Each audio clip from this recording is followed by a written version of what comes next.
Tal Kadosh, Boker or. Okay, this Daf Yomi Masechet Batra Daf Ayin Bet Amud Aleph 72a1.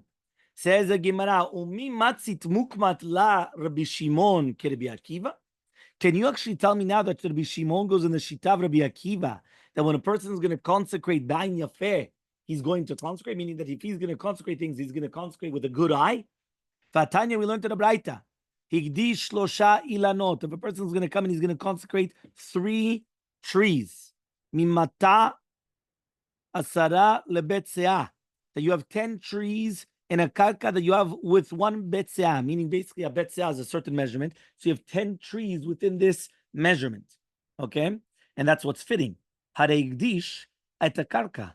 Not only did he make the ilanot, the trees, you consecrated even the ground, the land. Vet ilanot shebenehem, and even the small trees in between them as well. Lefichach, and therefore he says, keshu podeh, when you're going to redeem the trees, podeh, by with the karka, you have to do it with it. Bet zera chomer seorim, ba-50 shekel kesef.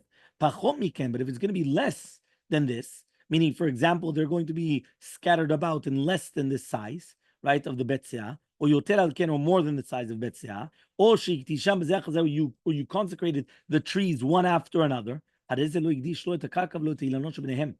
didn't do not the karka, not the ground, and not the trees in between.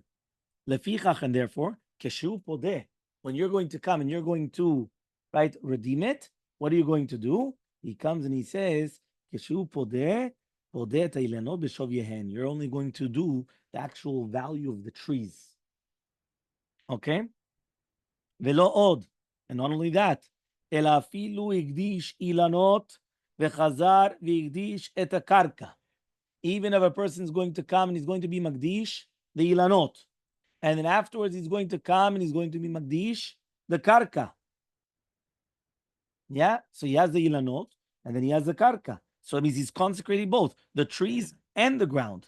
As keshu podeh, when he's going to be podeh, podeh ta ilanot b'shov yehen, v'chozer upodeh bet zera chomer seorim b'50 shekel kesef. So when he's going to come and redeem them, he's going to redeem the ilanot, which is basically the trees with their value, and also he's going to come and he's going to be podeh the bet zera chomer seorim 50 shekel kesef. What does that mean? With the 49 shekel kesef.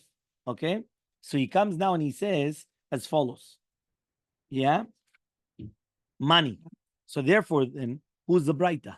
Who is this Braita that says that if you're going to be magdish less than the three trees, right, in one shot, who's going to be the one that says, right?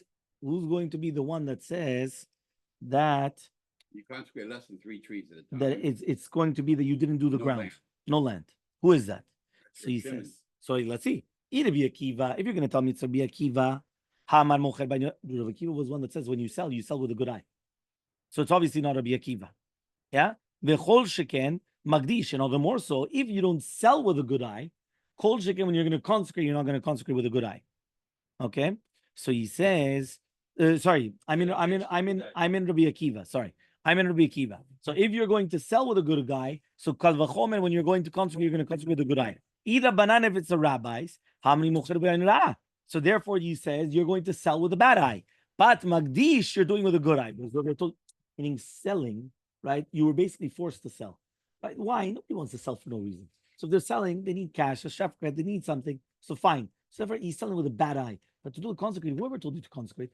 That means when you're doing it with a good eye. That means even according to Chachamim, let's say when you sell with a bad eye. But to do with consecrating, you're doing with a good eye. Ela pshita, but rather has to be Rabbi Shimon, right? That's what Rishi said from the beginning. Has to be Rabbi Shimon, that he says that when a person is going to be magdish, he's doing with a bad eye. Okay? So he comes and he says, so that's what we have to say. So it says the Gemara, Rabbi Shimon aliba daman. So who does Rabbi Shimon go according to then? Aliba Rabbi Akiva. If you're going to tell me now that it's going according to Rabbi Akiva, Hamar, he already said mocher b'an yafeh, mocher v'choshek magdish. Rabbi Akiva, remember, Rabbi Akiva says if you sell with a good eye, and kol sheken, if you're going to be magdish, you're going to be magdish with a good eye. Ela pshita, but rather, as we according to Rabbanan. 1 second. Kasav Rabbi Shimon, ki yichd mocher b'an ra mocher, magdish tam b'an ra magdish, umshayer ara. So it comes out that that's what Rabbi Shimon argues on the Tanakama, and he says that really be'emet, he agrees to the rabbis that when you sell with a bad eye. But the machloke between him is when you magdish. Consecrate. When you consecrate. When you're magdish, do you do that with a good eye or a bad eye? Meaning, according to Rabbi Shimon, just like when you sell with a bad eye, so too when you consecrate with a bad eye. According to the Tanakama, you sell with a bad eye, but you consecrate with a good eye. Okay? Fine. Ayin bet amu bet. Okay? 72b. Fine. Says the Gemara. The Ela Kashya. So now we're going to come and have the following question. Okay? Which means, until you're going to ask Rabbi Shimon on Rav Huna, why don't you ask a contradiction in Rabbi Shimon himself? Right? That he himself holds that when you consecrate, you're consecrating with a bad eye. Right? He says, why? If you remember, we actually brought down in our Mishnah that when a person is going to be Magdish Asadeh, he's going to be Magdish the Charuv Murkav and Sadana Shikma. Why? Because they are yonek, they are nourishing, right, from Sedeh Gdesh. What does that mean? They're nourishing from Ekdesh. Means, right, that they are nourishing from consecrating property. Now, one second. If, according to you, when you consecrate with a good eye or bad eye, according to Rabbi Shimon? Rabbi Shimon. Bad eye. Bad eye. Right? He's the only one. He's the only one. Bad. What? Exactly. When you sell and consecrate, he's the only one. Everyone else says consecration is good eye. Rabbi Akiva says consecration is good eye, and even the selling. Chachamim say the selling is bad eye, but consecration is a good eye. And the only one that says no, meaning double negatives, is going to be Rabbi Shimon. So now, one second. If you're going to tell me now that you're going to consecrate with a bad eye, why is it that when you come and you consecrate the field, you're consecrating the carob tree because it's nourishing from a consecrated property? I thought when you consecrate with a bad eye. So you didn't consecrate the property. So why is it nourishing from a property? That's the question. Meaning we're asking a contradiction in Rabbi Shimon himself. Forget about now from Rabbi Shimon to other rabbis.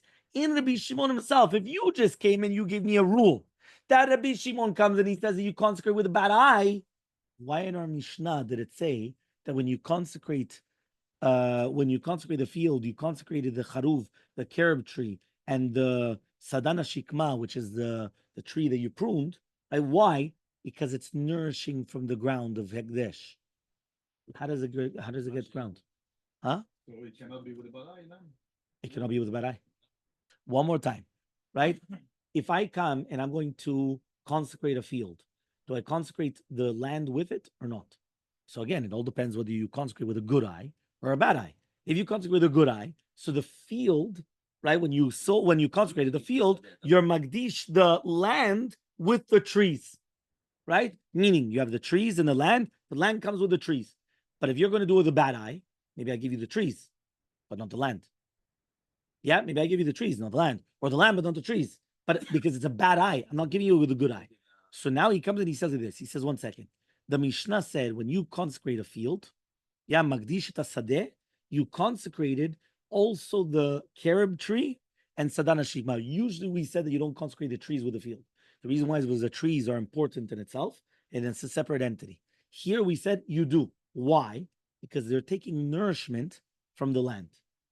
Now, one second. If I'm consecrating with a bad eye, I'm not including the land of where the trees are because I'm consecrating with a bad eye. So why did I say that you have to consecrate the trees? Because it's nourishing from Ekdesh, right? But the land is part of it. It's not true. I consecrated with a bad eye. So that's the question in Rabbi Shimon himself. So the Gemara answers, yes, and that's a Mishnah. So the Gemara answers, yeah, he says, Ella Rabbi Shimon l'divrehem de Rabbanan kamalu. Rabbi Shimon is going in the Shita of Chachamim. Right? What does that mean? What was Shitat Chachamim? Very good. So that's why. Meaning, Kishum Medaber, when he's speaking, he's not going in his own Shita. Le Shitati, there's nothing. Because the guy is Magdish Bain Ra. And therefore the land is not going to be the land of the tree. Right? So, he's going to say.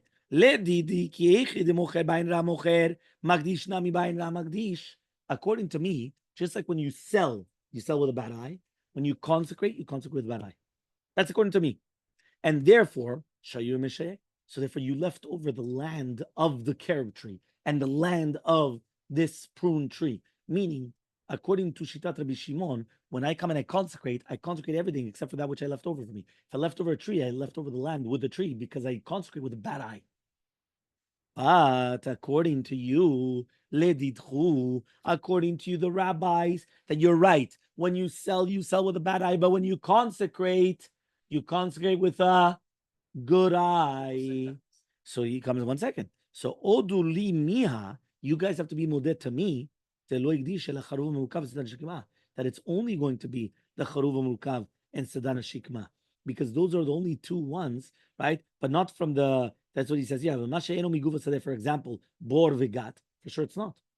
Meaning, he's trying to say, even according to you guys, it's only going to be this, nothing else. Why? Because even though when you consecrate with a good eye, but it's only that when you have this carob tree, that the carob tree is benefiting, it's nourishing from the land, so that which is already consecrated. There they say no, but everything else not.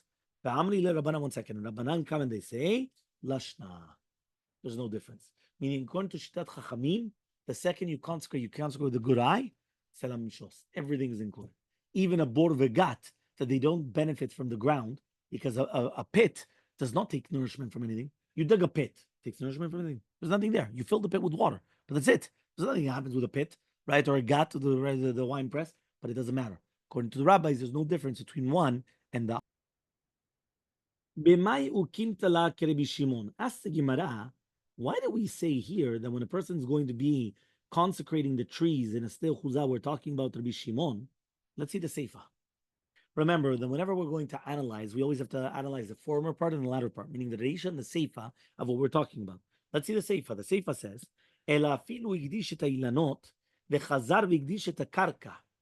what happens if a person comes and he consecrated the trees, and only afterwards, meaning like one after another, right? Because remember, if it was all together, then it's also the lamb.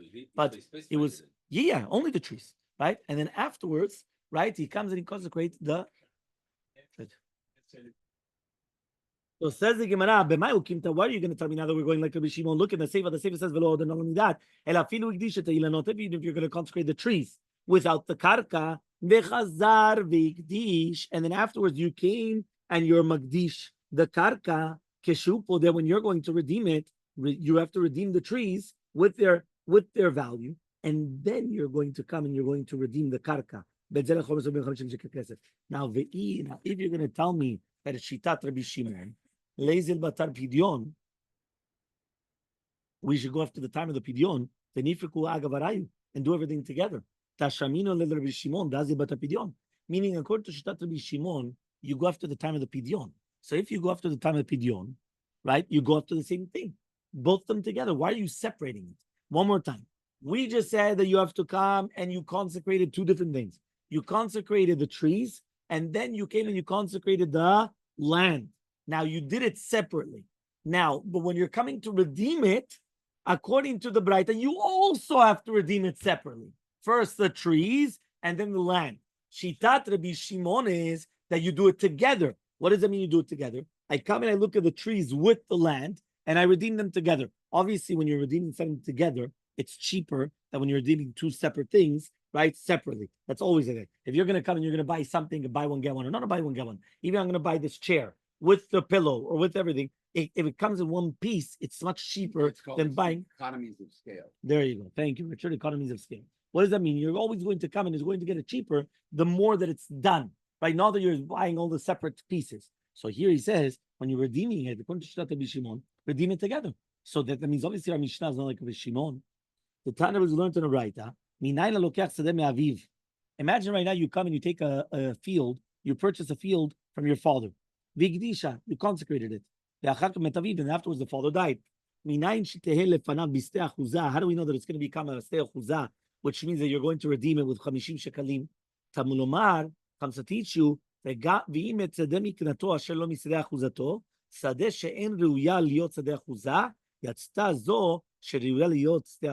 means this field, technically, even though he bought it from his father and then he consecrated it, it's really a Yerusha to him.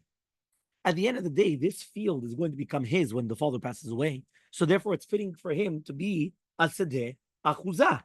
So therefore, right, according to Rabbi Yehuda and Rabbi Shimon, right? It will still become his, that he's able to come and redeem it. The Gamarnu. Rabbi Meir comes and he says, מניין ללוקח שדה מאביו ומת אביו, ואחר הקדיש את מניין שתהיה לפניו משדה אחוזה, תמנו לומר, ואם את שדה מקנתו אשר לו משדה אחוזתו, שדה שאינה שדה אחוזה יצא זו, שהיא שדה אחוזה. And therefore, it's not going to be redeemed at the value, but rather of 50 shekalim, meaning like this. Usually, when you want to redeem a field, you go after the value. So it's like, like your property tax. Let's go after the value of the house. So you go after the value. There's a certain law that for a sedeh achuzah, I don't care about the value. 50 shekalim kesef is what you have to pay. It's worth 100 shekalim kesef. Doesn't matter. Sedeh achuzah. Sedeh achuzah, a sedeh that was basically like an inheritance and it continues going down. 50 shekalim kesef, you get it back. That's the law. What is the Yerusha? Yeah, it's a Yerusha. It's a Yerushatim. Okay? So therefore, here what we're trying to say is we don't care about the value. We're only caring about what? About that if it's a sedeh achuzah.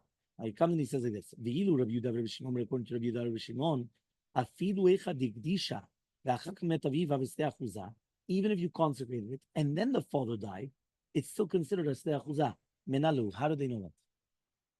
Meaning, I understand that it's a sedeh achuzah, but here he consecrated it first, so it's not his anymore. So therefore, and then afterwards the father died. So therefore, why is it a sedeh achuzah? He bought it from the father. He consecrated it. And now the father died. And only now does he want to come. He wants inheritance. What inheritance? So he says, he comes and he says, if it's coming from this pasuk, I wanted to say, but this is going in Shitat, Rabbi Meir. Elalav, but rather, right, Mishum Dazi Batra Pidyon. We're going after the time of the Pidyon. So Amar Rav Nachman bar Yitzchak says of Nachman bar Yitzchak, Leolam be'alma Rabbi Yehuda Rabbi Shimon lo azli batra pidyon. Really, be'emed, we're going like Rabbi Yehuda and Rabbi Shimon. We don't go after pidyon. Be'hacha here krash kechu ve'darush. Right? What does that mean? They found the pasuk and they were doresh a pasuk. In ken lichtov kras. So why doesn't the pasuk say v'im et tzedem iknato asher lo achuzato? Right? Yagish laHashem. What does that mean exactly? So he comes and he says, Inami, if you want, you could say, Sedeh achuzato, maya shalom misdeh achuzato. He says, Et she'ena ruya liot sedeh achuzah, yatzta zo sheruya liot sedeh achuzah. What does that mean? When we're talking about the entire concept that it's not fitting to be a sedeh achuzah. Here it is fitting to be a sedeh achuzah. Because at the end of the day, when the father dies, he's going to inherit it. So therefore, it's not going to be redeemed at the current value, but rather at the 50 shekels, just like a sedeh achuzah. Okay? That means basically we're saying that Rabbi Shimon goes after Shat HaPidyon during the time of the redemption. Okay? There's the time of the redemption. So now we're going to come and we're going to say two different Gedarim to do with the Charuv HaMurkav and Sadana Shikma. Remember we said in the Mishnah that when you have this carob tree, right, which is Charuv HaMurkav, which is grafted, or Sadana Shikma, which is basically the tree which was pruned, right, that they cut off the small branches. So Amar Ravuna says, Charuv HaMurkav the Sadana Shikma, Torat Ilan alav. It is considered Ilan, the Torat Karka alav, but it's also considered Karka. So it's Ilan and it's Karka. It's a tree and it's Karka. What does that mean? He says, right, Torat Ilan alav, Teicha da'akti shozabin, Shnei Ilanot, Vehai, right, V'yesh lo Karka, right? What does that mean? What does it mean? It's like, he comes and he says, it's like an Ilan. What does it mean in Ilan? If you're going to consecrate, or you're going to sell, two ilanot stam, and this charuva murkav or sadana shikma, you already have karka. Remember, the rule was that if you sell 3 trees, you get the karka with the trees. 2 no, has to be 3. So what happens if you sell 2 regular trees and this carob tree, or 2 regular trees and this sadana shikma, the pruned, what? So you give them the land. That's what it means, that it's got the law of ilan, of a tree. Right? But Turat Karkala, but it's also like land. That when you sell the land, you don't sell this tree. Meaning like this. Usually, if you sell the land, this is land. But no, this is a tree. We said that when you sell the land, you don't sell the trees. Because the trees is a different entity in itself. Because the trees is something chashuv. So if it's a different entity. So here, it's not like, that's what we're saying over here. Turat Karkala, what does that mean? It's not sold with it because it's chashuv. It's like a karka bifnei atzma. It's a separate karka. So it's not sold together. So it's like a tree and it's like a karka. That's what we just said. Yeah. Okay, until you're clear. It's clear, but Ve'amar Ravuna. Ravuna comes now and he says, Omer, right? Sheyesh bo satayim. Imagine right now you have Omer, which is basically a bundle of grain that has satayim, right? Satayim is a measurement. Here it says 2 seahs, but okay, it's 144 eggs, which is how many liters? 28.8 liters according to Chazonish, 16.58 liters according to Charav Chaim Naim, right? What? why does he measure Omer in this kind of fashion? No, it's always satayim, but the satayim, that's how we do it in nowadays, right? A seah, that's the olden days measurements. So he comes and he says, but the olden day measurements, we put it into nowadays.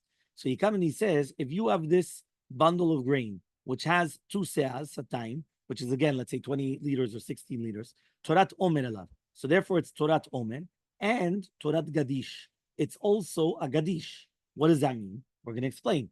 Torat Omer alav, it's an Omer, Ishne Omarim Shikha. Shnaim Vehu Enan Shikha. Remember that whenever it's Shikha, that you forget something, you have Leket Shikha Upeah that you have to give to the poor people. Remember? Peah is the corner of the ground, the corner of the land. Corner. Peah, like the pelt, the corner of the head. The Shikha is something that you forgot. If you forgot 2, it's considered Shikha. 3 is not considered Shikha. Yeah? 2. רק שנייה, אנחנו לא בגדיש עדיין. What? Yes. So if you forgot, that's what he says here. If you forgot 2 omarim in the sadeh, it's considered shikha. 2 and this one, it's not considered shikha because it's like 3 different omarim. Torat Kadish alav bat mitzad sheni it's Kadish. The Trambas we learned in our Mishnah and Peah. Omer sheyesh bo satayim shachor. What happens if you have Omer that has a satayim and you forgot it? And shikha, it's not considered shikha, but it's not an Omer. It's a Gadish. And therefore the Gadish, it doesn't have, I don't know how you translate in English the 2 differences. Stack. Okay, it's called a stack And a sheaf. Sheaf. Okay. Well, the stack is a bundle, right? The sheaf is one. apparently Gadish Omer. stack is bigger. The Omer is a sheaf and the Gadish is a stack. So, sheaf, yes, with a V, V-E. Yeah, so here it says, right, Omer has a satayim or more is considered like a Gadish bifnei atzmo. Meaning basically, if this Omer already has this measurement, it's already considered a stack on its own. Meaning it's already its own entity because of the chashivut. So the Torah comes and he tells you you have to leave an Omer for the Aniyim. Doesn't tell you have to leave a stack. Leave exactly the stack for the Aniyim. The Gadish. No, afuch. Shtayim is not considered shikha. Is considered shikha. Shalosh lo. But if it has a satayim, even 1 is considered a Gadish. Once it's a Gadish, it's not considered shikha. It's not considered shikha. Even with 1. That's what Rashi said to do the Gadish. Therefore, he cannot leave it to the Ani. It's not that he doesn't. He cannot. He doesn't need to. He doesn't. Yeah. Yes. 28. 28. No, 288 is beitzim, but then I told you in liters. And liters is 28.8 or 16.58. Machloket or Chaim Naim.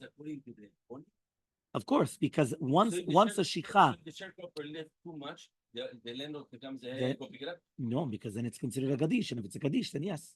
It's not an Omen. The Torah only said Omen. Shachachta Omer basadeh.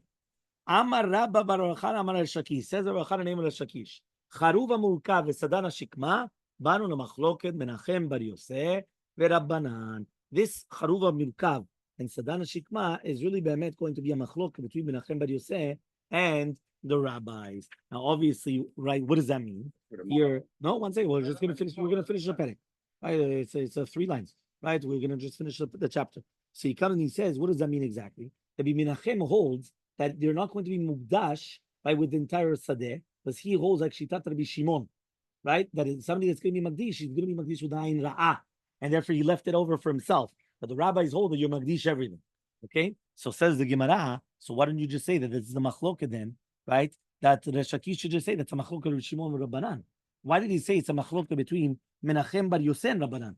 Machloket Rabbi Shimon and Rabbanan. So he says the Kama Shulam comes to teach you that Rabbi Menachem and Rabbi Yosef holds like Rabbi Shimon. and that's what we said it's a machlok between Rabbi Menachem Rabbi Yosef and Rabbanan. Was the same shita as Rabbi Shimon against Rabbanan. Adran alach hamucheret habayit. And tomorrow, Bezat Hashem, we start the new chapter.